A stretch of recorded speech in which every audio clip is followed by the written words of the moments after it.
Je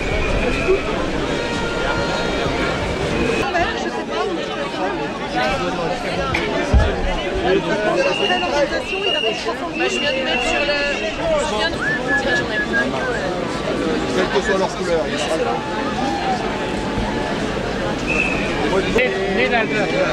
Quand même, nos voisins.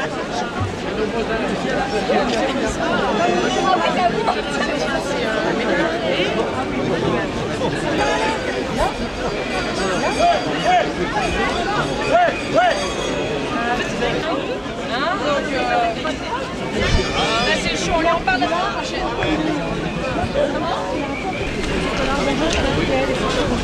Oui, oui. On va peut-être passer le cordon, non? Non. Voilà, on en profite.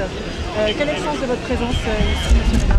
Oh, c'est pas M. Ménard, c'est M. Collard. Monsieur Collard, si vous me prenez pour M. Ménard, il ne reste plus qu'à ce que vous me preniez pour M. Zemmour. Monsieur Collard, Oui. excusez-moi ma langue française. C'est pas grave. Mais je suis là tout simplement parce que je n'arrive pas à comprendre qu'on décide en quelques minutes de modifier un mode d'emploi qui existe depuis des millénaires. La famille, c'est un homme et une femme. Et on a décidé comme ça que ce mode d'emploi millénaire allait être complètement modifié. Et il faut l'accepter. Moi, je trouve qu'on vit une révolution ontologique qui est vraiment très déstabilisante. Et que faut-il que nous soyons à ce point prétentieux, je crois, pour imaginer qu'on peut inventer un nouveau mode de transmission de la vie, alors que nous avons quand même un mode qui a fait ses preuves depuis des millénaires. Hein. La société ne peut pas évoluer, les femmes ne peuvent pas avoir d'enfants quand elles dominent d'autres femmes. Ben vous appelez ça évoluer, voyez-vous, donc le débat est clos puisque vous avez fait votre choix. Votre choix est fait puisque vous parlez d'évolution. Moi je parle au contraire de perturbation, voyez-vous. Mais quand le journaliste dans sa question donne son opinion, c'est un peu gênant. L'évolution ne donne pas l'idée si c'est positif ou si, négatif. bon, donc ça peut être négatif. Alors donc on parle d'une évolution incertaine. Alors voilà, mon inquiétude elle est là, voyez-vous. On ne sait pas si c'est positif ou négatif, donc c'est incertain, donc c'est inquiétant. Parce qu'on a quand même, encore une fois, je m'excuse de le répéter, mais un mode d'emploi qui est millénaire. Et là on arrive avec nos prétentions, nos micros, nos caméras, nos petits députés, nos petits profs de médecine, qui viennent dire, mais attendez, depuis des millénaires, on se trompe quoi. On peut faire des enfants sans un père et sans une mère, on est les plus forts. Nous on le sait, vous vous trompez depuis des millénaires. Non mais moi ça me fait peur, voyez-vous. Alors je le dis avec infiniment de respect hein, pour les hommes et les femmes qui sont dans ces situations-là, hein, je le dis avec infiniment de respect.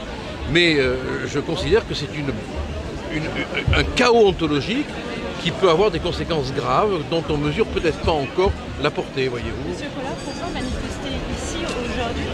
Le texte a déjà été adopté en première lecture. C'est important de montrer que la foule est mobilisée. C'est quoi l'objectif aujourd'hui? Mais l'objectif, c'est de montrer qu'il n'y a pas de renoncement philosophique. Il n'y a pas de renoncement métaphysique. On le fait, enfin moi je le fais dans le respect des hommes et des femmes, hein. Quelle que soit leur orientation sexuelle, quelle que soit leur vie, je respecte vraiment la vie de tout le monde, hein, que ce soit clair entre nous. Hein. Mais je pense qu'on est en train de créer un bouleversement ontologique terrible qui aura des conséquences. Ça paraît peut-être banal ce que je dis, mais on a un mode d'emploi qui est millénaire, multimillénaire. Et là on arrive, alors on appelle ça une évolution peut-être, avec notre savoir, nos prétentions. Nous on sait, tout est possible, on peut tout faire. Ça me fait peur beaucoup. Je me trompe peut-être, je ne dis pas que j'ai forcément raison, mais je crois qu'on a le devoir quand même de communiquer nos inquiétudes et qu'on a le droit de le faire en plus. Monsieur Collard, est-ce que Emmanuel Macron va trop loin? Je crois qu'il ne sait pas où il va. Il ne sait pas où il va? Je crois. C'est ça le vrai problème. Hein. Il n'est pas trop tard pour se mobiliser?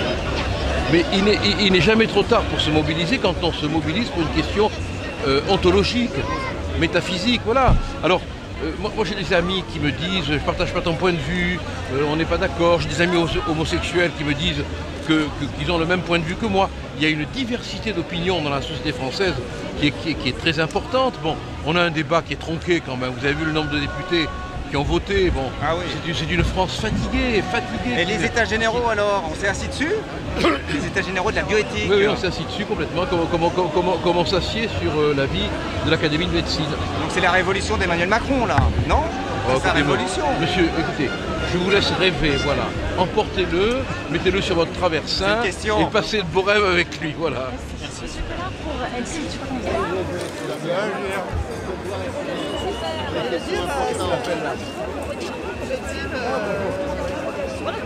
Ça va? Monsieur Collard, bonjour. Oui, bonjour. Moi, Marine Le Pen n'est pas là aujourd'hui, mais Marion Maréchal Le Pen est là. Vous n'avez pas peur que ça reste encore un peu d'ombre à votre patronne? Oh mais rien ne peut lui faire de l'ombre parce que depuis que les journalistes lui en mettent plein la gueule, elle a un parasol au-dessus de la tête. Hein. Non mais là, à l'image, aujourd'hui, il y aura Non. Marion Maréchal, mais il n'y aura pas Marine Le Mais Pen. quand Marion est quelque part, ça n'implique pas que Marine soit là. Et quand Marine est quelque part, ça n'implique pas que Marion soit là. Elles peuvent vivre séparément, sans être pour autant séparées. Mais vous n'avez pas peur qu'il reste de l'ombre là? Parce que l'image aujourd'hui, ce sera Marion Maréchal dans la marche. Mais si Marine avait voulu venir, elle serait venue. Personne ne l'empêchait de venir. C'est donc en toute liberté qu'elle a décidé de ne pas être là. Hein. Très bien, ça marche, merci beaucoup. Un député.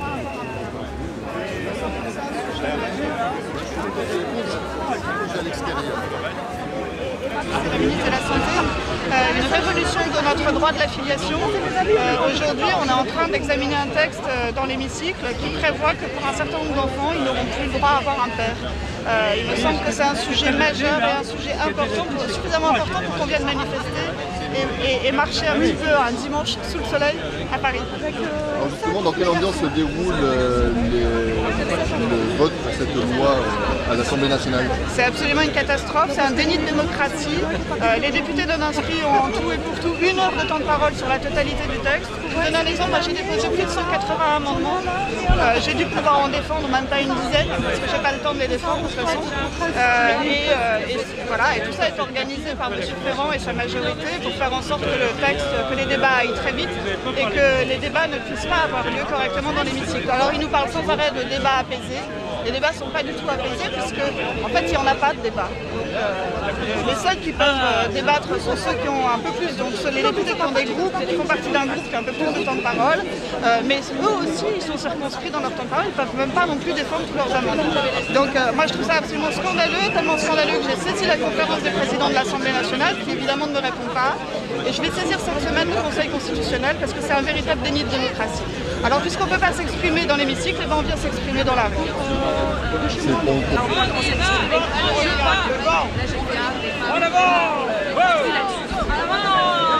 L'espèce de folie humaine décide que l'activité de l'homme peut remplacer la nature et qu'on peut faire à peu près tout ce qu'on veut du moment qu'il s'agit de satisfaire des désirs individuels. C'est purement idéologique? Ah oui, c'est clairement idéologique, oui. Mais ça vient d'où cette idéologie là? Non, mais je pense que c'est le fond néolibéral et très individualiste de la majorité qui dirige aujourd'hui, dont c'est l'expression, c'est pas les seuls, c'est pas les premiers, mais on était jusque-là pas allé aussi loin dans ce genre de... Vous savez l'amendement GPA de cette semaine? Oui, voilà. Qui est, alors il va être débattu, oui, bien sûr, certainement rejeté en seconde lecture parce que le gouvernement le souhaite, mais il est très emblématique de cette majorité. On a vu aussi des amendements déposés cette semaine sur l'autorisation du mariage à 3. Oui. On a vu en commission l'ouverture de la conservation des gamètes pour des laboratoires à but lucratif. Oui. Donc tout ça va dans le même sens, la création d'un marché de la vie qui devra, comme les autres formes de commerce, permettre une certaine forme de consommation. Et c'est très très dangereux. Je pense que les Français sont pas encore complètement conscients de ces aspects. Et je manifeste aujourd'hui aussi pour participer à cette prise de conscience. Vous pensez que vous allez pouvoir rassembler autant que lors de la manifestation? Alors, cher monsieur, j'ai arrêté de faire des pronostics il y a longtemps parce que je me trompe toujours. Donc je ne sais pas du tout combien de personnes cet après-midi. Il y en aura beaucoup, sans doute, plus que ce qu'on attendait. J'ai entendu un certain nombre de vos confrères parler de 150 000 200 000 personnes. Si c'est déjà ça, c'est formidable. Et vous vous souvenez peut-être que la première de toutes les manifestations en novembre 2012 avait réuni un peu plus de 100 000 personnes, donc sans doute un peu moins qu'aujourd'hui. Et on sait tous comment ça avait continué. Donc je crois que la mobilisation cet après-midi est importante parce qu'elle est un point de départ. Le texte sera long. Il y a encore des mois et des mois de débat au Parlement. Donc c'est très bien que de manière massive, les Français sont faites aujourd'hui. Est-ce qu'il faut mobiliser dans toute la France? La PMA pour toutes, pourquoi la PMA pour toutes vous êtes opposé? Parce que je pense que, premièrement, un père c'est irremplaçable.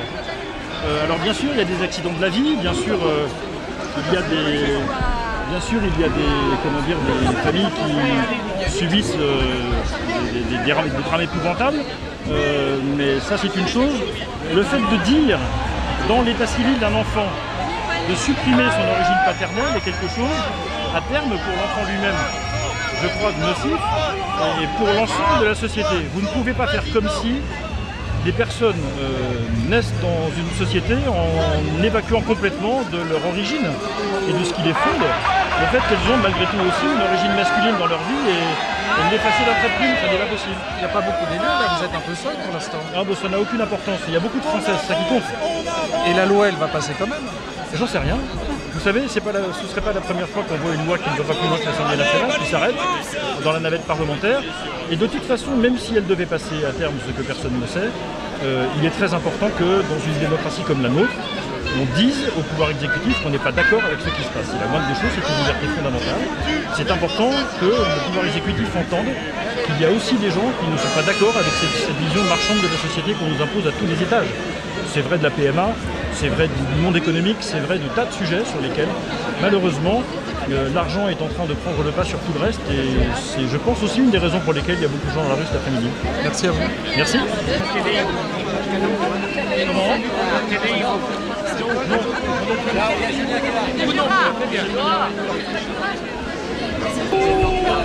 Ça va?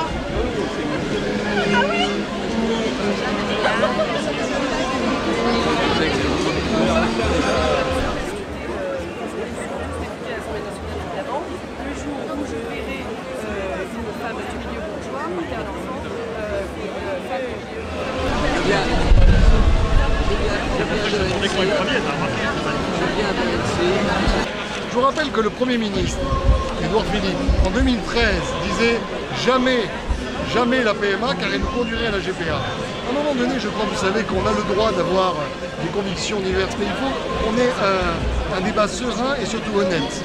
Et pas mentir aux gens en leur disant qu'en réalité, ne vous inquiétez pas, demain vous ne l'aurez pas. Moi je n'ai aucun garde-fou contre ça, aucun. Au sein de votre famille politique, certains regrettent votre participation. Est-ce que vous aussi vous regrettez ces divisions? C'est pas une division, chacun, moi j'ai bien compris que c'était par rapport aux convictions, chacun fait comme il veut. Maintenant, je crois qu'une droite qui n'assume pas d'être de droite, ou qui a la droite honteuse, ou qui a peur de se manifester, c'est une droite qui laisse le champ libre aussi à d'autres partis politiques qui veulent convaincre tous ceux qui sont choqués par ce texte qu'ils les défendent mieux. Or, ça n'est pas vrai. On l'a bien vu d'ailleurs au Parlement, où le Rassemblement national a été totalement absent d'ailleurs des débats. Donc voilà, je crois que les choses sont très simples. Ensuite, chacun fait comme il veut, chacun occupe son dimanche comme il veut. Je crois que c'est une question importante, que effectivement, les reportages que j'ai pu voir, notamment dans d'autres pays sur ce qui arrive avec cette GPA, qui vient, nous laisse opérer une société assez sombre. Vous avez votre charte tricolore, Guillaume Larrivé a décidé de ne pas la prendre. Pourquoi vous avez tenu à la mettre? Pour montrer que j'étais député et également pour montrer qu'aux côtés, je dirais, du peuple français, eh bien, il y a les élus. Parce que je viens ici aussi en tant qu'élu. Voilà. Après, chacun fait comme il veut. Comme je vous dis, je ne fais ni la police des apéritifs, ni la police du matin sur l'habillement vestimentaire. C'est aussi la campagne pour la présidence des Républicains qui se joue aujourd'hui? Non, je ne crois pas forcément. Vous avez une grande partie, vous savez, des gens qui sont derrière moi qui ne sont pas adhérents aux Républicains. Et on sait très bien que prendre position contre ce texte également peut fâcher l'aile la plus libérale du mouvement. Mais il n'y a que la démocratie qui permet de trancher. Voilà pourquoi moi je dis que le Conseil national des Républicains devrait s'emparer de cette question et trancher définitivement sur notre ligne politique. Parce qu'on ne peut pas être éternellement pour et contre la PMA, pour et contre la Terre, pour et contre ADP, pour et contre le CETA. À un moment donné, les Français vous disent finalement vous êtes dans l'ambivalence, vous êtes aussi ambivalent qu'Emmanuel Macron. Merci.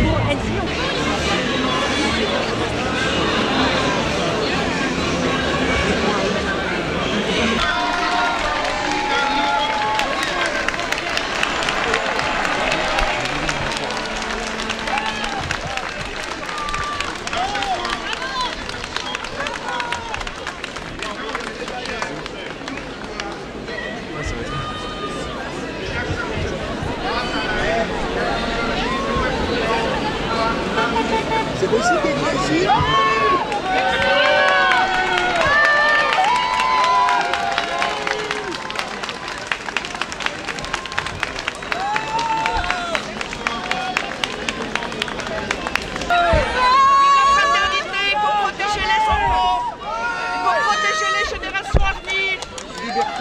Paternité, qu'est-ce que ça veut dire? Ça veut dire qu'on envisage d'imposer à l'enfant d'être privé de père. C'est évidemment contraire à sa liberté puisqu'il ne le choisit pas, on le lui impose. Tous les enfants du monde ont un père et une mère. Et là, ça va exactement à l'encontre. Et donc vraiment, c'est quelque chose qu'on lui imposerait à l'évidence. En ce qui concerne l'égalité, eh bien c'est aussi contraire à l'égalité parce qu'on créerait de nouvelles inégalités entre des enfants qui seraient privés de père, alors que tous les enfants ont un père et une mère. Donc entre les enfants privés de père, volontairement, bien sûr, et les autres qui parfois ne connaissent pas leur père, ne vivent pas avec eux, mais enfin ils sont reconnus comme étant nés d'un père et d'une mère. Il y aurait aussi une nouvelle inégalité entre, bien sûr, les hommes et les femmes, puisqu'on prétend qu'il n'y aurait pas la GPA, et s'il n'y a pas la gestation pour autrui, si on ne dit pas que l'enfant, ou plutôt si on dit que l'enfant est un dû pour les femmes, alors à ce moment-là, quid pour les hommes? Et quant à la fraternité, elle est évidemment mise à mal quand une société n'est plus capable de voir que celui qui doit être protégé en tout premier, c'est l'enfant, qu'il dépend entièrement de nos décisions, nous d'adultes. Le premier concerné par la PMA, c'est l'enfant. Et la fraternité, c'est cela, c'est de prêter attention à lui. Et j'ajoute que s'il y a moins de paternité, il y a donc moins de fraternité, parce qu'évidemment la fraternité, elle vient du fait que nous sommes tous frères et sœurs, et donc vouloir effacer la paternité, ça a un sens évidemment immensément important. Reculez assez vite, hein, s'il vous plaît. Ouais. Vous êtes contente de l'affluence?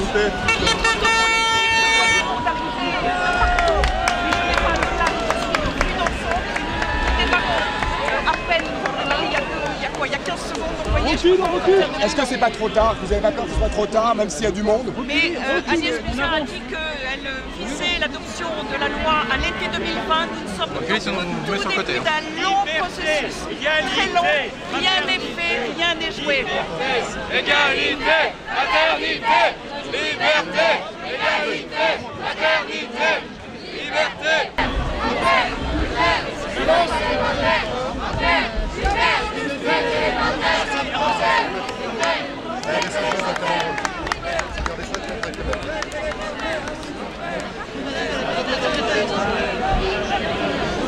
Reculez, sinon on vous mettra sur le côté.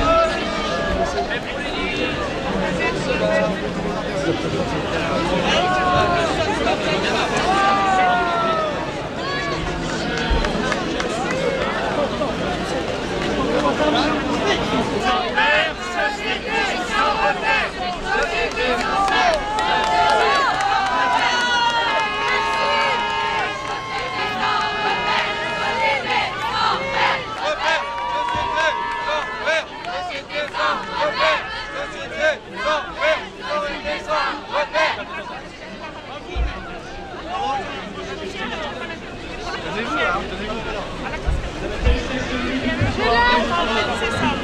On va faire ça. Juliette, les appréciés députés.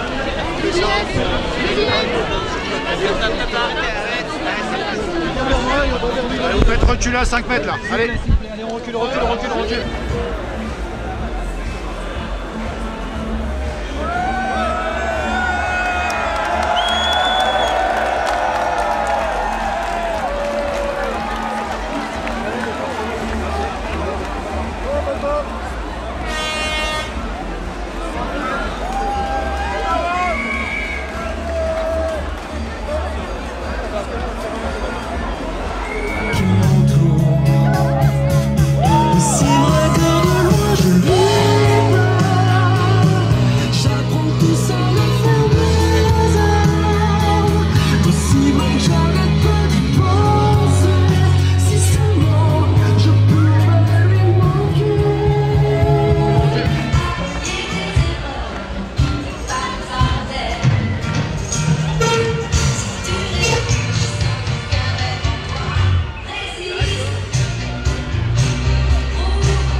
Alors Paris, vous êtes nombreux bien sûr à être venus d'Île-de-France, de toute la France. Il y en a qui se sont de Provence, du sud-ouest, du Pays Basque. Remboursé par la sécurité sociale bien sûr. D'actes de naissance avec 2 mères et pas de père. Alors les hommes, je sais pas où vous êtes, mais en tout cas vous êtes plus là. Donc les hommes, vous êtes où? Un amendement sur la GPA. Donc on nous avait bien sûr promis que, bien sûr, il y aurait la PMA, mais pas la GPA.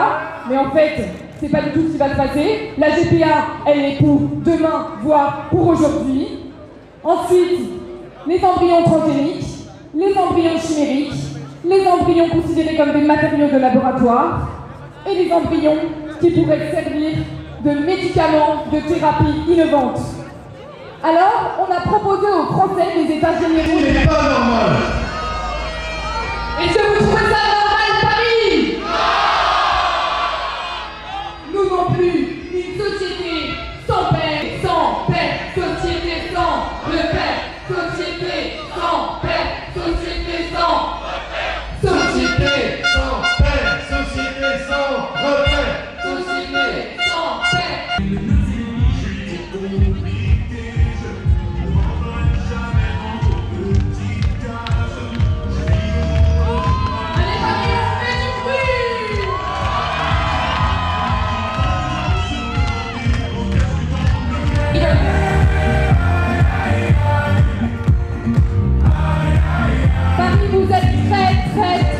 Très nombreux ce soir, aujourd'hui d'ailleurs. Merci d'être là, merci d'être si nombreux. Merci à toutes les provinces de France d'avoir fait le déplacement. On continue la mobilisation. Yves Belloubet, il est temps de nous écouter. On va rien lâcher. Alors, ton projet, il n'y a plus qu'à le retirer. Et on va le chanter très très fort pour que Madame Belloubet l'entende un tout petit peu ce slogan. Parce que oui, ce projet, on veut qu'elle le retire. Nicole Belloubet, Nicole Belloubet, il est temps de nous écouter, on va rien lâcher, alors ton projet, il n'y a plus qu'à le retirer. Nicole Belloubet, Nicole Belloubet, il est temps de nous écouter, on va rien lâcher, alors ton projet, il n'y a plus qu'à le retirer. Le droit d'avoir un enfant. Messieurs, soyez des pères et soyez-en fiers. Les hommes, debout, on a besoin de vous. Il ne partirait pas. Est-ce que t'en étais sûr? Oh, si tu sais. Nous n'en voulons pas. La PMA sans père, c'est non. La GPA sans père, c'est non. C'est non maintenant, c'est non aujourd'hui, mais ce sera non demain et après-demain.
manifestez aujourd'hui, expliquez-moi.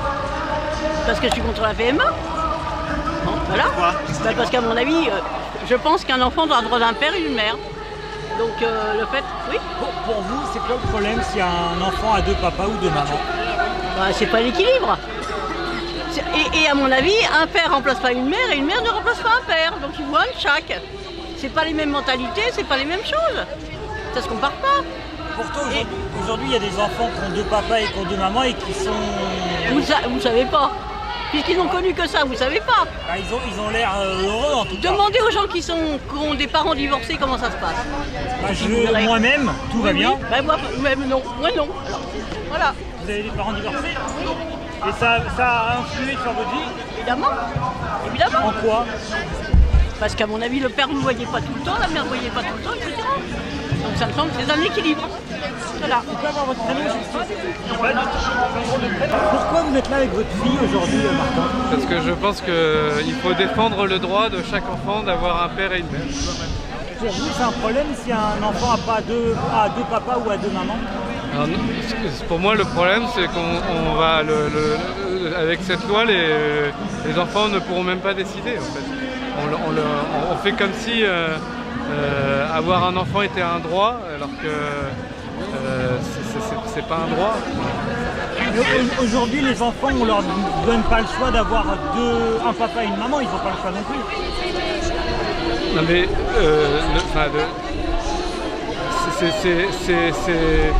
ça paraît tellement naturel d'avoir le droit d'avoir un père et une mère. Pour vous, cette loi, elle va donc contre la nature? Oui. Oui, profondément. Et pour vous, ça peut nuire? Mais en fait, dans cette loi, il n'y a pas juste... sur la loi bioéthique, il n'y a pas que la PMA. Voilà, c'est ça. Et en fait... Et là, la manifestation est tout de même contre l'élargissement de la PMA à toutes les femmes. Enfin, moi, je manifeste contre la loi dans son ensemble. Et il y a aussi, ce qui se profile, c'est aussi la gestation, le droit à la gestation pour autrui. Ça, c'est pas dans la loi, par contre. Hier soir, il y a eu des amendements qui ont été rajoutés à la loi qui vont être étudiés. Emmanuel Macron a été ferme en disant que la légalisation... Alors espérons qu'il tiendra bon. Du coup, vous manifestez en fait contre quelque chose qui n'est pas encore... Non, je manifeste contre la loi bioéthique telle qu'elle a été votée, mais ce que je souligne qu'il n'y a pas que la PMA dans cette loi, il y a bien pire que ça. Charles, aujourd'hui, pourquoi vous êtes dans la rue? Parce que je considère que c'est un enjeu de société énorme. La société a un ordonnancement qui est clair, c'est qu'un enfant a besoin d'un père et d'une mère. On ne peut pas dire qu'une femme peut être père, c'est inverser les rôles. Je pense qu'il y a une structuration de la société qui est en train d'être démolie et je trouve que c'est une vraie catastrophe pour la société en elle-même. Les repères sont perdus et je pense que c'est déterminant pour l'avenir de la société. Pour vous, la société à l'heure actuelle est menacée avec ce type de loi bioéthique? Absolument. Alors évidemment, aujourd'hui, on peut dire qu'il ne passera rien. Mais c'est au fil des années et au fil des décennies qu'on verra les désastres correspondant à ces déstructurations de la société. Vous craignez quoi? Je crois simplement, je crains pour les enfants parce que les enfants ont des droits, les adultes ont des droits, mais les enfants aussi. Et je pense que l'équilibre des enfants, l'équilibre psychologique des enfants sera détruit. Et en fait, tout dit aujourd'hui qu'il ne se passera rien, on n'en sait rien. On n'en sait rien. On est en train de jouer les apprentis sorciers et on ne sait pas du tout ce qui nous attend. C'est une première manifestation aujourd'hui. Est-ce que vous pensez qu'il y a d'autres manifestations comme pendant le mariage? Je ne sais pas. On dit que le vote sera automatiquement fait peut-être. Mais en tout cas, on verra les effets désastreux sur le long terme et ce sera trop tard. Merci beaucoup. Pourquoi vous êtes là aujourd'hui? Je suis là aujourd'hui parce que c'est un projet de loi qui n'est absolument pas respectueux de l'enfance, des enfants et du droit privilégié des enfants à disposer d'un papa et d'une maman pour vivre leur vie et d'être éduqués sereinement. Pour vous, c'est un problème un enfant qui a deux papas ou qui a deux mamans? Un enfant qui a deux papas ou deux mamans, il peut forcément être éduqué parce qu'il n'y a pas besoin d'être parent pour être éducateur. Néanmoins, l'enfant a le droit d'avoir une certaine altérité et une complémentarité entre un père et une mère, tout simplement. Cette loi devrait être votée à l'Assemblée, a priori au niveau de la majorité. Ça vous inquiète? Parce que vous n'avez pas l'impression de manifester pour rien au final? Cette loi, elle risque de passer comme beaucoup de lois qui sont passées juste avant. Néanmoins, on est là quand même pour rappeler qu'il y a une certaine cohérence et qu'on est en train de défendre quand même un certain modèle de société auquel on croit, qui a toujours été la société dans laquelle on a vécu et qui permet effectivement à des enfants de bénéficier au mieux de l'altérité entre un homme et une femme. Concrètement, si la loi elle passe, c'est quoi le risque? C'est quoi le risque si la loi elle passe? Je pense que ça ne changera pas grand chose dans la mesure où il y a déjà en fait tout un système qui est déjà mis en place pour pouvoir contrer ce genre de choses. Donc on voit des PMA qui sont faites effectivement à l'étranger. Donc je pense que la loi elle va juste encadrer et permettre quelque chose qui en fait ne devrait pas être un modèle social quelque part. C'est quoi les conséquences en fait? C'est quoi les conséquences? On va se retrouver avec des enfants qui ne bénéficieront pas de cette chance quand même première de naître d'un papa et d'une maman et de vivre en fait avec leur papa et leur maman et d'avoir leur filiation qui est reconnue.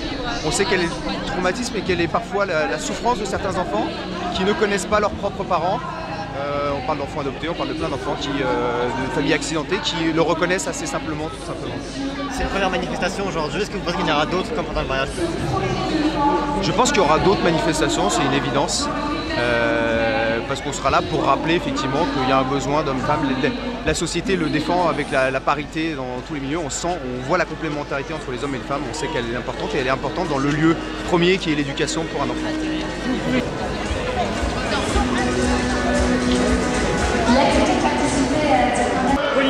Pauline, vous êtes venue en famille aujourd'hui, pourquoi? Oui, on est venu en famille parce qu'on est contre cette loi, parce qu'on pense qu'elle porte atteinte à la dignité de l'homme. Voilà.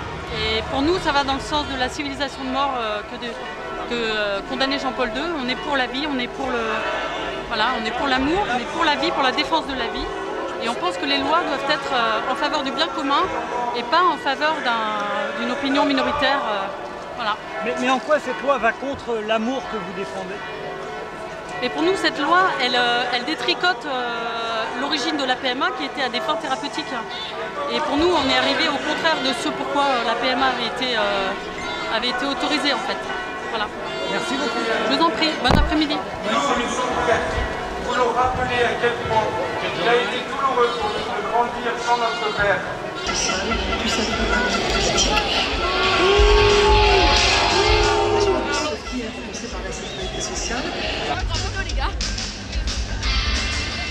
La crise des violences, cette crise de et aujourd'hui on constate que La prochaine vidéo que nous allons voir ensemble pose une question extrêmement